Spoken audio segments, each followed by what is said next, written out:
Assalomu alaykum va rahmatulloh. Ustoz, mavzuga doir savol bor edi.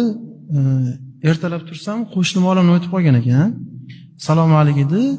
O'shanga ishga ketishdan oldin chiqib ta'ziya bildirdimda, yaqinlariga bitta tilovat qilib Fotiha qilgandim. Shunda bir yosh keksa odam o'rnidan turib, da'da qilib ketdi. Nimaga tilovat qilasan?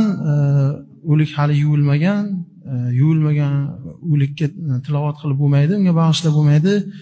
Sen unga ozor berding degan ma'noda rosa janjal ko'tardi. Xijolat bo'lib qoldim.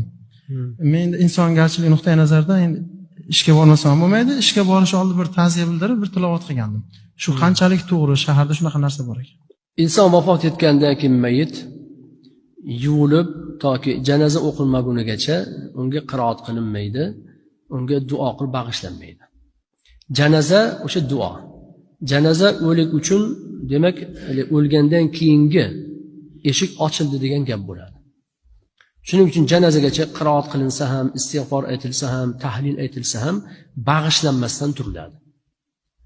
Qiroat qilishingiz mumkin, lekin bag'ishlamaysiz. Tahlil aytib savobini yig'ib turishingiz mumkin.